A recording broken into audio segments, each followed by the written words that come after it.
Hello everyone, this is an article read for the Ohio State Reformatory, also known as Mansfield. Hope you enjoy it. A Gothic prison born of hope was built in Mansfield, Ohio. Completed from 1886 to 1910, it took years to build up those cell blocks, created as inmates move in and out until 1910, when the Ohio State Reformatory, also known as Mansfield, broke a world record. Cell blocks in an amazing 6 levels high. Mansfield rises. A perfect location, far enough from Columbus, Ohio, and the former site of a Civil War camp named Mordecai Bartley. They hired architect Levi Schofield, who decided on half German castle, half Gothic church. Schofield believed in the psychology of buildings, that his creation would provide spiritual uplift for the lost men who entered it. Maybe just coincidence that the spiritual Ohio State Reformatory would become a paranormal magnet today. Other prisons focused on revenge and suffering, while Mansfield was about motivation, rehabilitation, and mercy. These prisoners were meant for greater things. It ran on this intention for 100 years, officially closing on New Year's Eve in 1990, when the government deemed the Ohio State Reformatory cruel by modern standards. Arthur Glattke. Arthur Lewis Glattke was a memorable warden at the Ohio State Reformatory after being appointed by Governor Marty Davie after helping the politician get elected in 1935. Arthur quickly implemented new ideas and techniques, like keeping inmates entertained with calm and slow music pumped into cell blocks. Maybe Stephen King heard about this when writing The Shawshank Redemption, which was filmed inside the prison. Andy Dufresne, played by Tim Robbins, locks himself in the warden's office to play opera over the intercom. He would have been congratulated in Glattke's prison. This scene was filmed in that exact office. Disaster strikes. All was great for Glattke, respect from the guards and inmates alike, and he operated a calm prison praised by the community. It all changed one Sunday morning in 1950 when inside the apartments of the Ohio State Reformatory. As his family got ready for church in the warden's apartment, Glattke's wife, Helen, reached into the closet for her jewelry box. She pushed aside a hard steel object, and then feeling the wood of the box, as the steel fell to the floor, it was a loaded gun, which hit the floor and fired. Helen was shot, and Arthur rushed her to Mansfield Hospital, but it was too late. His wife held on for 3 days before dying. Official cause of death? Pneumonia brought on by a wound. Fake news. People gossip. They said Arthur took the gun down, shot his wife, and made it look like an accident. This is ridiculousness and lies reported in some of the ghost stories of the Ohio State Reformatory. It doesn't take a genius to see it's crazy. Definitely ain't for anyone who personally knew the man, or even just this author of an article living in Canada, like myself, just reading a tiny bit of history would know the man. He obviously loved Helen very much. So much her loss brought on his decline. 9 years after her death in 1959, Arthur worked in his office when pain exploded in his chest. The guards called an ambulance that rushed him to the Mansfield Hospital, but he died in the hospital. Arthur Glattke was a dedicated steward to the end. What it's like to be an inmate at Mansfield. The goal of the Ohio State Reformatory was to save those who gave up on society. With 100 years of trying, there's going to be some failures. A riot. In 1957, 120 Mansfield inmates rioted. Guards got it under control, but this action must be deterred, and punishment was tough. 120 men put into solitary.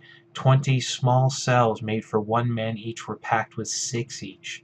They were left in pitch darkness for a month. Mistakenly, though, the guards paired up 2 of the Mansfield's most violent inmates. The men didn't get along, fighting back and forth for space. No guards ever came in, and they never heard the noises as one of them was killed. A month passes and they open a cell to find only 5 men, then a corpse neatly stuffed under the bed. James Lockhart. He was in cell number 13 on the 4th level, north side of the East Block of the Ohio State Reformatory. Lockhart stole turpentine from the prison furniture shop, and then on January 30th, while inside his cell, he poured the liquid over his head and lit a match. His neighbors started screaming as flames shot out of Lockhart's cell into his own. The man scooped sink water to stave off the burns. The guards could only watch as James burned to death. Larry Harmer. We don't know why, but in 1974 an inmate named Larry Harmer wanted to die. Sentenced for just 1 year at the Ohio State Reformatory for damaging property during a break-in. Only 1 week before his transfer to another prison, Larry pulled all the sheets off his bed, rolled them tight, tied the end to a towel rack, the other around his neck, sharply dropping to the floor and letting gravity do the rest. Nobody knows why, but here's a guess. Maybe somebody was waiting at the other prison. Fear of revenge made Larry choose death. What it's like to be a guard at Mansfield. 72-year-old Urban Wilford was a guard in the 1920s. He tried to get him to retire, spend his days at home as a loving wife, but the former British police officer still loved his job, until he met Philip Orleck. Orleck was recently paroled, an opportunity to start a new life, but friendship brought him back to Mansfield. He planned a way to get his buddy out, which started with entering the West Gate.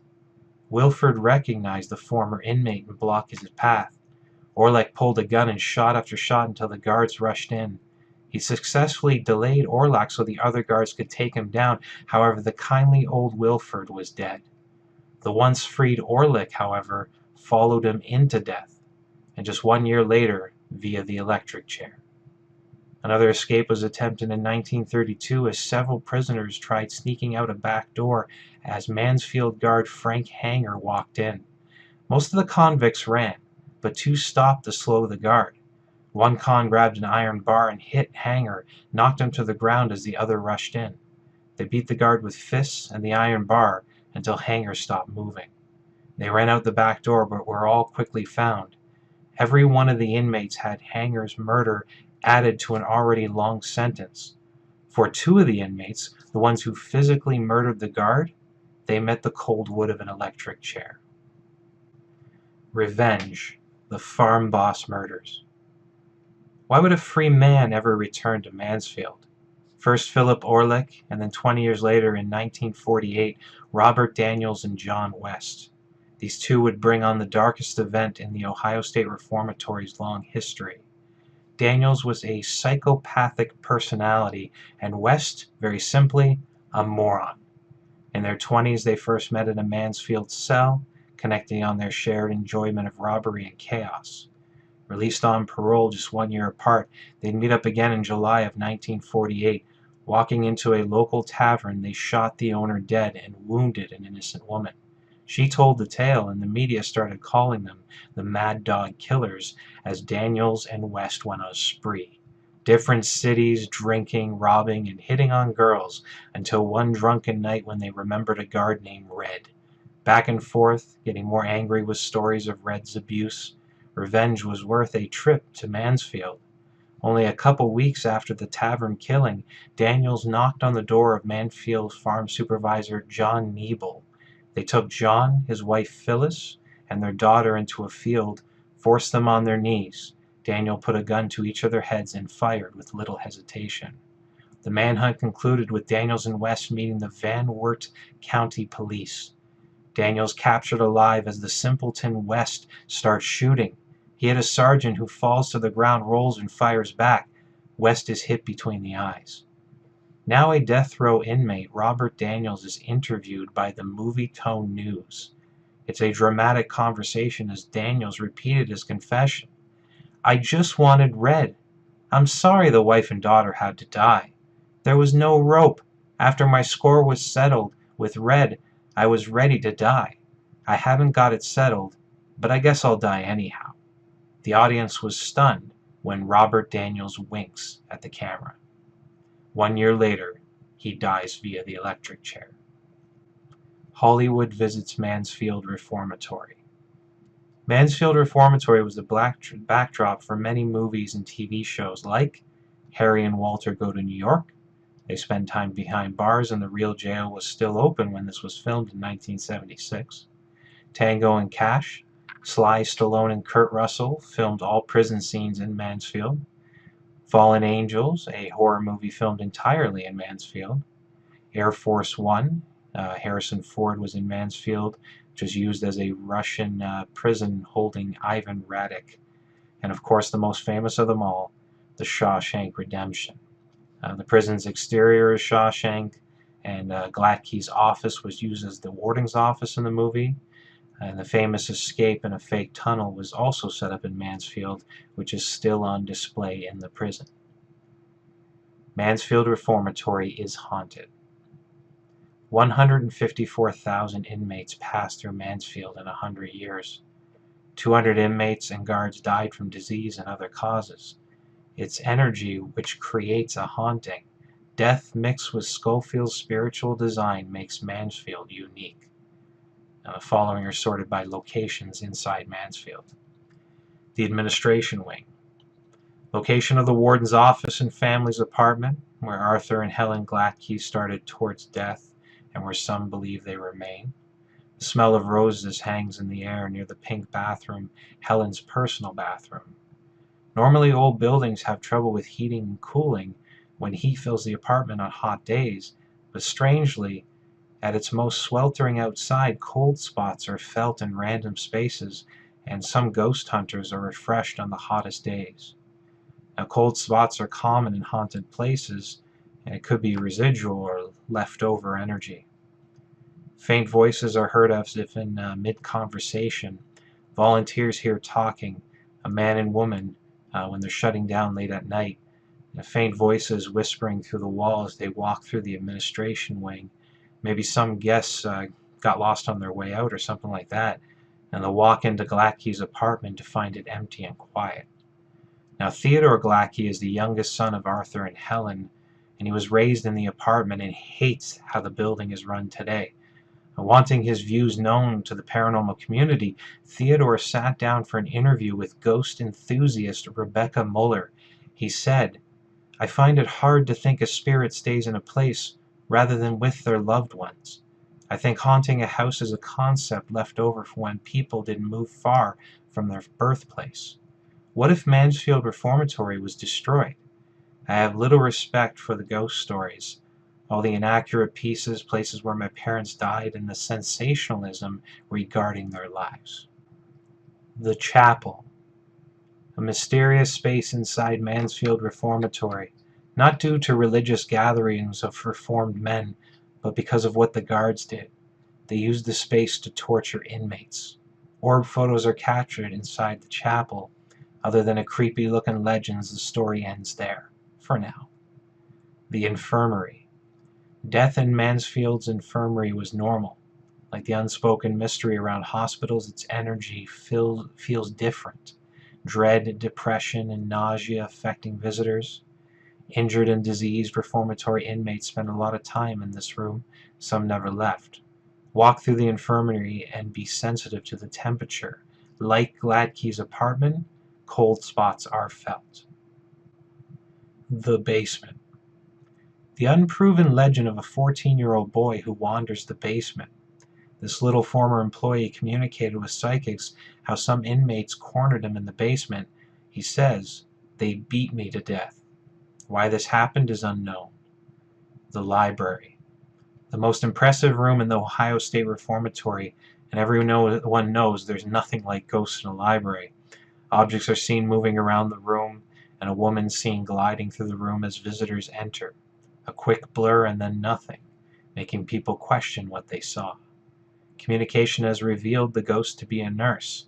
She said a prison killed her, and I always like the library. The 6th-level cell block. Ghosts come from history, but they can also be a part of it. When Mansfield was an active prison, inmates told guards they were scared at night.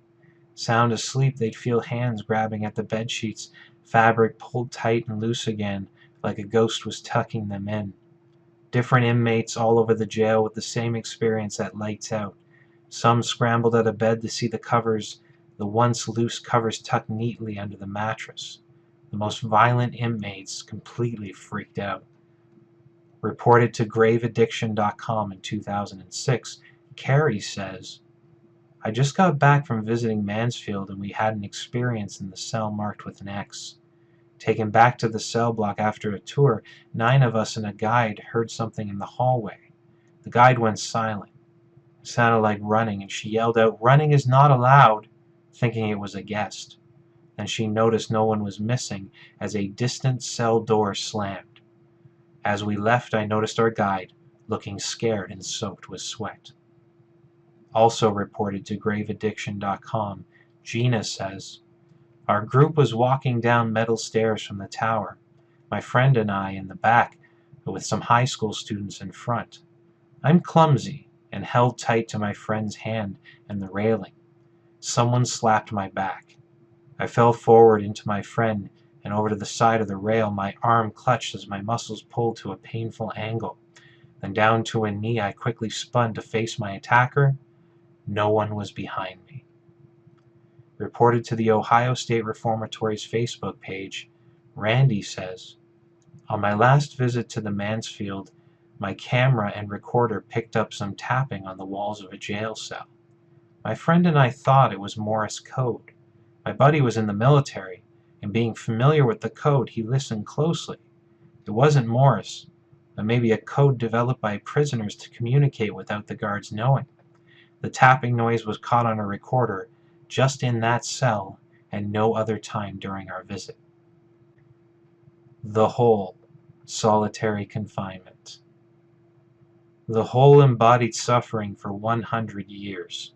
20 small basement cells, dark on the sunniest days, where inmates were forced down on roach-covered floors and starved with small portions of bread and water served every 3 days. Visitors entering the Hole feel sick, chills, and the feeling someone is looking out from dark, empty cells.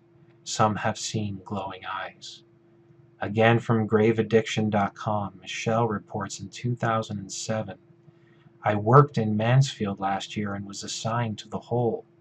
Me and another girl in the empty space on the opposite ends. We heard shuffling around in the hallway. Thinking it was visitors who didn't know we were there, I looked over to the other girl and smiled, as if to say, 'Let's scare them.' She smiled back. We jumped out and screamed, and the hallway was empty. The shuffling was gone." Elmo the Elemental.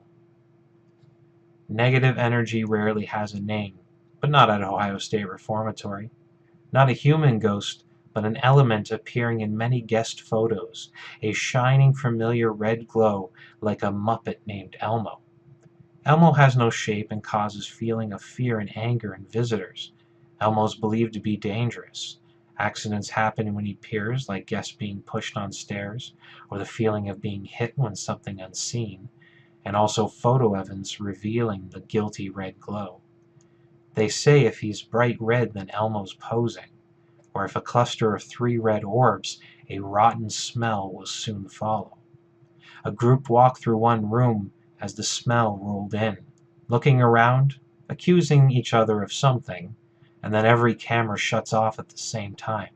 They retreated to the administration wing, and the smell was gone.